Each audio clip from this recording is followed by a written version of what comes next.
Bonjour à tous et bienvenue dans cette nouvelle vidéo. Je suis Christophe Vidal, consultant web, e-commerce et SEO depuis 2007. Dans cette vidéo, je vais répondre à une question que mes clients me posent souvent. Faut-il utiliser un CDN comme Cloudflare avec son site e-commerce PrestaShop? Allez, c'est parti. Pour commencer à répondre à cette question, intéressons-nous tout d'abord à Cloudflare. Qu'est-ce que c'est que Cloudflare et quels services il peut nous proposer? Donc Cloudflare, c'est un service de type CDN pour Content Delivery Network. On verra un petit peu après exactement ce que c'est. Ça va nous permettre de gagner en performance, en sécurité, mais aussi en protection de notre site internet. Cloudflare, c'est plus de 200 millions d'utilisateurs dans le monde entier. Et on le verra un petit peu plus loin, Cloudflare doit représenter 37% des marchés des DNS, Domain Name Server, dans le monde. Donc c'est vraiment une grosse structure. Autant vous dire qu'il vaut mieux pas que les serveurs de Cloudflare tombent en panne, sinon une grosse partie de l'Internet serait HS. Alors, est-ce qu'on doit utiliser Cloudflare, un CDN, avec PrestaShop? Ça, c'est la question que mes clients me posent souvent. Et souvent, il y a un petit peu des mythes autour de tout ça. Donc, on va essayer de débunker un peu tout ça et de donner une vision réelle et logique et simple des choses. Alors, pour répondre à la question, est-ce que j'ai besoin d'un CDN? Est-ce que j'ai besoin de Cloudflare avec mon site e-commerce PrestaShop? Il y a quelques questions qu'il faut tout d'abord se poser. La plus simple pour moi, c'est de savoir où sont situés géographiquement vos visiteurs. Si vos visiteurs ils sont tous autour de vous en France, la question ne se justifie pas nécessairement, puisqu'un CDN, ça va avoir pour objectif, comme on le voit ici sur la carte, de venir servir vos contenus statiques le plus proche possible de vos internautes. Donc si vous êtes aux États-Unis, ce sont des serveurs aux États-Unis qui vont servir, et en Afrique, et en Asie, etc. etc. Si vos visiteurs ils sont tous autour de votre ville ou en France, utiliser un CDN, ce n'est pas forcément justifié, il peut y avoir d'autres solutions pour gagner en performance et gagner en sécurité. La deuxième question, et c'est notamment la raison pour laquelle moi j'ai un exemple à vous montrer aujourd'hui, c'est que j'ai une cliente qui a donc des clients dans le monde entier, et c'est vrai qu'il y a certaines zones du monde où c'est assez lent. Donc les clients se sont plaints de la lenteur de leur site internet. Donc on a cherché une solution pour optimiser le chargement des pages, quel que soit l'endroit dans le monde depuis lequel les internautes accèdent au site. Et là, pour le coup, un CDN de type Cloudflare a été une bonne réponse. Une dernière question, c'est est-ce que votre site a déjà été victime d'attaques de type DDoS, de Deny of Service? Et si c'est le cas, là aussi, ça veut dire que sur votre hébergement actuel, il n'y a peut-être pas des solutions adéquates pour bien protéger votre site et qu'utiliser un service comme Cloudflare est une bonne alternative. Quels sont les avantages d'utiliser un service comme Cloudflare? Eh bien, on vient de le voir, tout simplement, ça va déjà permettre d'améliorer le temps de chargement de vos pages web, quel que soit l'endroit dans le monde depuis lequel l'internaute y accède. Ça va permettre d'assurer une certaine disponibilité de votre site. Si jamais un serveur parmi tant d'autres tombe en panne, eh bien les autres peuvent prendre le relais. Donc il y a une notion de redondance du contenu. On va dispatcher le contenu sur de multiples nœuds, de multiples serveurs dans le monde entier qui peuvent les uns prendre le relais des autres. Alors attention, si votre hébergement de base plante, ça sera quand même grandement dégradé. Donc il y a des modes dans Cloudflare qui permettent de servir du contenu statique, même si votre site, votre hébergement de base est planté. Enfin, dans le cadre d'un site e-commerce avec du contenu quand même très dynamique, je ne vois pas trop comment ça pourrait résoudre le problème. Donc il faut toujours que l'hébergement de départ soit efficace, mais derrière on a tout un ensemble de nœuds qui peuvent venir prendre le relais et sécuriser le tout. Donc c'est le point suivant, ça apporte une vraie sécurité, on le verra dans des statistiques tout à l'heure. Cloudflare va bloquer un certain nombre d'attaques avant qu'elles arrivent jusqu'à votre vrai serveur. Donc c'est un gros avantage, ça vous permet aussi de gagner sur du trafic inutile sur votre site internet. Et puis donc nécessairement, ça peut avoir un impact sur le SEO puisque votre site internet va se charger plus rapidement. Je pense aussi à des choses indirectes d'un point de vue SEO, mais si votre site est géré par un CDN comme Cloudflare eh bien, il va être par exemple plus rapide depuis les États-Unis, plus rapide depuis la Californie, donc plus rapide depuis les endroits où les robots de Google sont situés. Et donc, les robots de Google, pardon, vont pouvoir eh bien, optimiser le temps. On va pouvoir utiliser le fameux crawl budget, le temps de disponibilité que les robots nous donnent tous les jours. Si notre site est plus rapide à se charger depuis l'endroit où les robots de Google se trouvent, on aura forcément plus de chances que les robots découvrent un maximum de pages. Alors, c'est quoi les inconvénients d'utiliser un Cloudflare comme CDN? Ben, moi, j'en trouve assez peu. Alors, peut y avoir une question de coût. Alors, est-ce que c'est le cas avec Cloudflare? Très sincèrement, pas forcément. La première offre de Cloudflare, elle est complètement gratuite. Et la deuxième offre, qui est celle que moi je conseille à mes clients, elle coûte 20 € par mois. Donc on est quand même sur quelque chose de très peu cher. Et la réponse du coup, elle n'est pas forcément justifiée. Alors forcément, si on veut aller sur des fonctionnalités un peu plus costauds, on va vite passer sur un 200 € par mois chez Cloudflare. Plus après éventuellement des options qui vont être liées à la volumétrie de trafic. Mais déjà, pour démarrer un simple site, la version gratuite peut suffire, et c'est une version à 20 € par mois est déjà très efficace. Le deuxième inconvénient, c'est tout simplement pas non plus un vrai inconvénient, c'est est-ce qu'on en a vraiment besoin? Et ça, c'est vraiment dépendant de vos besoins et surtout de la localisation de vos internautes. Et aussi éventuellement de savoir si vous n'avez pas sur votre serveur la main pour faire un certain nombre d'optimisations qui peuvent être faites du coup par Cloudflare. On va le voir un petit peu juste après. Les fonctionnalités donc de Cloudflare, du CDN, c'est donc d'abord cette partie CDN à proprement parler. Elle va permettre de distribuer le contenu statique de votre site internet au plus proche de vos internautes, au plus proche de vos visiteurs, et donc de gagner énormément en temps de chargement de vos pages. Ça va mettre en place un ensemble d'optimisations que vous n'avez pas forcément sur votre hébergeur, HTTP2, TLS 1.3, mais aussi la minification des fichiers CSS et JS. Alors ça, on l'a déjà dans PrestaShop, c'est des options, mais ça peut venir se rajouter au niveau d'un Cloudflare. On a la compression gzip qui n'est pas forcément activée ou présente sur votre PrestaShop et sur votre serveur, que Cloudflare va mettre en place pour nous. Ensuite, à partir du moment où on utilise Cloudflare, on utilise les DNS de Cloudflare, les Domain Name Server de Cloudflare. C'est des DNS qui ont une grosse disponibilité et qui sont rapides, donc ça donne aussi un avantage. Le fait que votre site internet puisse être distribué sur de nombreux serveurs, ça va permettre d'équilibrer la charge. Si un serveur est surutilisé, un deuxième serveur pour prendre le relais et ainsi de suite.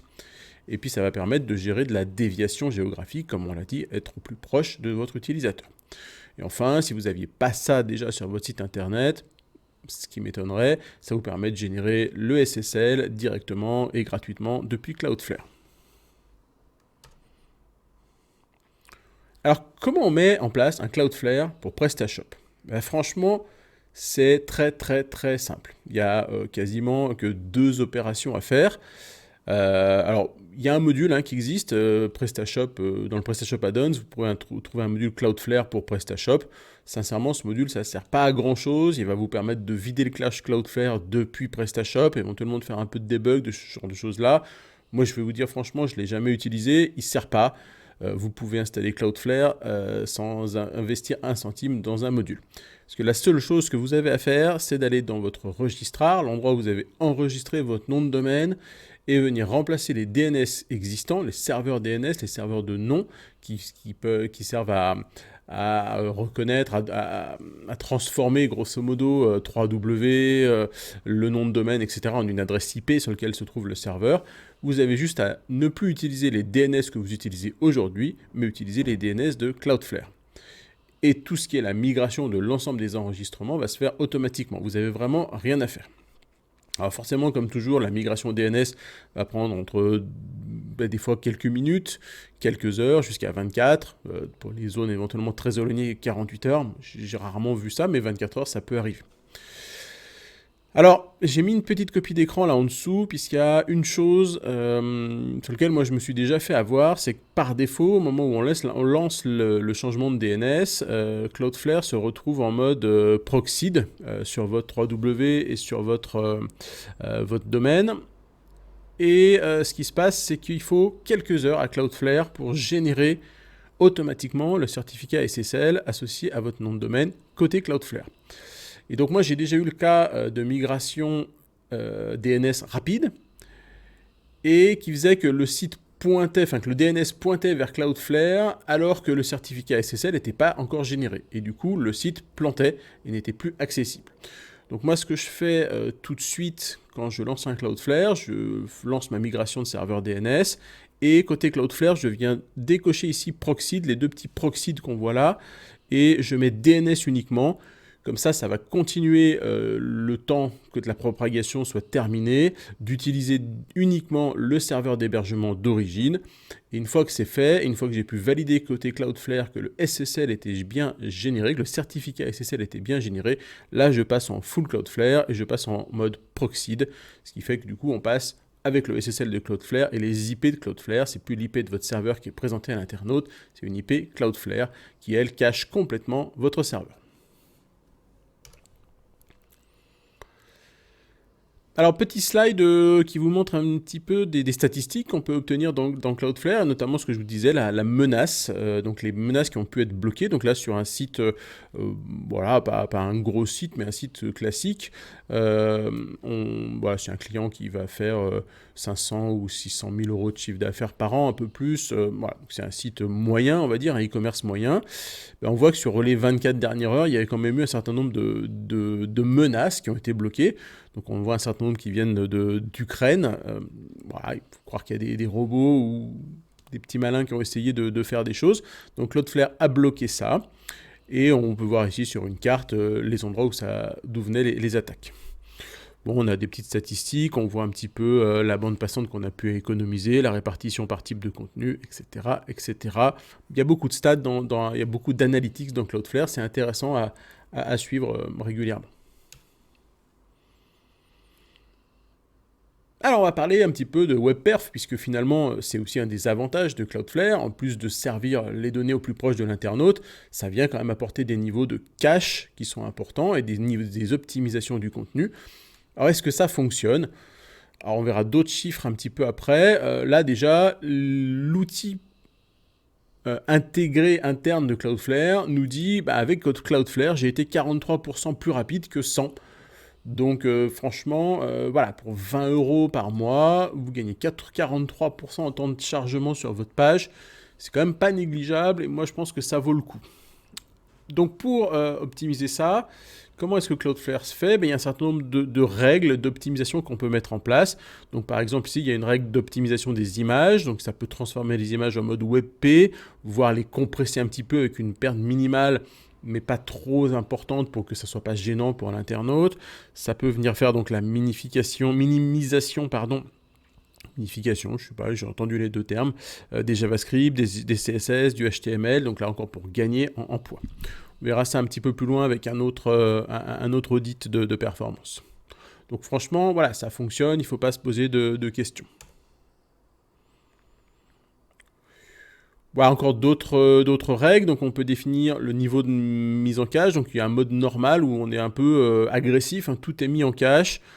Voilà, le mode avec aucune chaîne de caractères, c'est quand il y a des paramètres derrière, HTML, point d'interrogation, quelque chose. Moi sur ce site-là, j'ai fait le choix de ne pas cacher les pages quand elles sont avec des paramètres, mais voilà, on pourrait aller en mode normal. Je ne vais pas constater de gros dysfonctionnements en mode normal non plus. Mais ouais, je suis un petit peu des fois, je préfère prendre un peu plus de sécurité que pas assez quand on parle des serveurs de nos clients et des serveurs où il y a des paiements en ligne, des transactions, etc. Bah, je veux être sûr que les retours de banque fonctionnent bien, donc je cache pas s'il y a un paramètre dans l'URL. On peut régler les durées de cache pour les navigateurs. Et le dernier petit point en bas qui est important, qui est bien pratique, c'est le mode développement. Si on est en test, qu'on fait une modification sur son serveur, il faut vite penser à aller passer Cloudflare en mode développement, sinon on a le cache au milieu et on ne voit pas forcément ce qu'on vient de faire. Le JS n'est pas forcément rechargé et les JS, les CSS, si on a fait des modifs de couleurs, quelque chose comme ça, ça ne se verra pas puisque c'est caché par Cloudflare. Donc ici, on passe en mode développement, ça coupe le cache.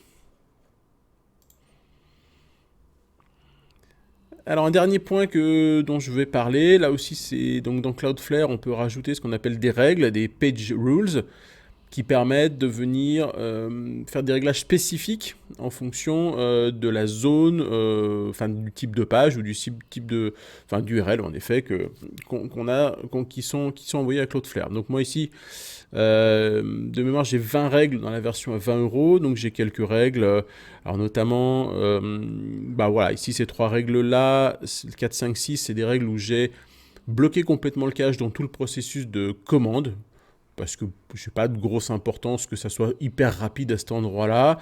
Et puis je me dis que c'est des choses qui peuvent être un peu plus dynamiques avec justement des retours de banque, etc. Donc voilà, j'ai bloqué ça aussi pour être tranquille. Maintenant, quand j'avais testé, ça fonctionnait bien. C'est vraiment un peu ceinture et bretelle, c'est une prise de sécurité. J'ai bloqué le cache sur le back-office, là aussi pour être sûr que je sois toujours à jour. Et puis là, j'ai des petites règles que j'ai mis en place pour des images qui d'ailleurs ne sont pas forcément utiles. Mais on pourrait très bien imaginer que sur certaines images, je choisisse de faire de la compression avec perte, sur d'autres images sans perte, etc., etc. Et le contrôle du cache d'origine ici, c'est pour m'assurer que Cloudflare prend vraiment la main, parce que sinon, des fois, j'avais des notions de cache qui n'expiraient jamais côté PrestaShop, et donc du coup, Cloudflare ne venait pas cacher ces requêtes-là, et elles venaient quand même être prises directement sur notre serveur. Ça, c'est des petits réglages, donc c'est là où ça va prendre un peu plus de temps, au même titre que ce qu'on a vu sur l'onglet précédent, ici sur les réglages de minimisation automatique. C'est toutes des options là qu'il faut venir tester un petit peu une par une, vraiment retester le site de fond en comble, s'assurer que tout marche bien. Et une fois qu'on a bien retesté, on peut vraiment être tranquille sur la durée. Alors, quelques résultats sur un site qui était quand même très très lent. Alors, il était très très lent surtout parce que la cliente qui gère ce site met des grosses images dans un diaporama au départ. C'est pas forcément très utile. On sait qu'aujourd'hui, sur un diaporama, 92% des clics sont sur la première image et les autres ne servent pas à grand chose. C'est des grosses images et on est sur du vêtement haut de gamme, on va dire, avec des gros niveaux de détail. Donc là, c'est vrai que la cliente ne veut pas trop réduire la qualité de ces images. Donc on a des images qui font un peu de poids et donc ça ralentit pas mal la page. Et puis elle a aussi un peu trop, à mon goût, de produits phares sur la page d'accueil. Et du coup, ça ralentissait un petit peu et on voit qu'on avait un largest contentful paint à plus de 7 secondes. Ça ne veut pas dire que le site était pas affiché avant, mais voilà, le chargement de la page, c'était 7 secondes. Alors, en passant avec Cloudflare, on a été passé à peu près à 3 secondes et demie, pour vous donner les infos totales. Et nous, après, on est venu retravailler le site en faisant du lazy loading, du chargement de certaines choses en JavaScript, etc. Et donc, on est passé de 7 secondes à 1 seconde et demie sur cet indicateur qui fait partie des nouveaux indicateurs de Google, les Web Vitals. Donc clairement, il y a un impact très positif de Cloudflare sur la performance. Il y a des choses là qu'on voit qui sont impressionnantes. Le nombre de requêtes, ici on avait 87 requêtes en mode sans Cloudflare. Ici, on est passé à 28 requêtes. Donc c'est clairement Puis on ne le voit pas ici, mais on a... petit souci sur mon copie d'écran, mais on est passé grosso modo à 4 mégas et on est passé à 1 méga et quelques de chargement. Voilà. Donc, bon, là, il y a vraiment deux niveaux de travail. Il y a le niveau de travail Cloudflare qui est assez simple. On met en place, on migre le DNS pour utiliser les serveurs de Cloudflare. On va dans l'interface Cloudflare, on fait quelques petits réglages, on passe vraiment du temps, plusieurs heures à bien retester tout le site, toutes les pages du site, tous les scénarios possibles. Et là, on obtient un site qui va être optimisé pour l'ensemble du monde et qui va avoir gagné, là dans notre exemple, 43% en temps de chargement. Après, nous, dans la mesure où c'était quelque chose qui ne nous suffisait pas, on a voulu aller encore plus loin et on a fait des optimisations on-site, des optimisations techniques au niveau du code PHP, HTML, JavaScript du site pour gagner encore et aller un petit peu plus loin. Voilà, vous savez tout. Donc moi, si vous êtes dans une situation où vous avez des problèmes de performance liés à des utilisateurs situés géographiquement dans des régions diverses et lointaines, clairement, utiliser un outil de type CDN comme Cloudflare, c'est une très bonne idée. Ça va vous coûter on va dire entre 0 à 200 euros par mois et dans 80% des cas, ça peut vous coûter 20 euros par mois si vous êtes une TPE, une PME. Vous pouvez même, voilà, même en faisant un peu de chiffre d'affaires et un peu de trafic, ça va bien se passer. Donc voilà, moi je vois pas de grosses contraintes à utiliser Cloudflare, c'est très simple à mettre en place, ça se fait en deux ou trois étapes. Et si ben, voilà, vous osez pas trop le faire, vous savez pas comment y aller, ben, n'hésitez pas à me contacter, on pourra vous aider pour ça et on pourra travailler comme on l'a fait sur ce site-là, en plus de Cloudflare, aller regarder un petit peu plus ce qui se passe à l'intérieur de la machine et venir encore optimiser un peu plus les choses pour descendre vers des chiffres, comme on peut le voir ici, beaucoup plus intéressants et beaucoup plus efficaces. Allez, à très vite pour une prochaine vidéo. Ciao, ciao!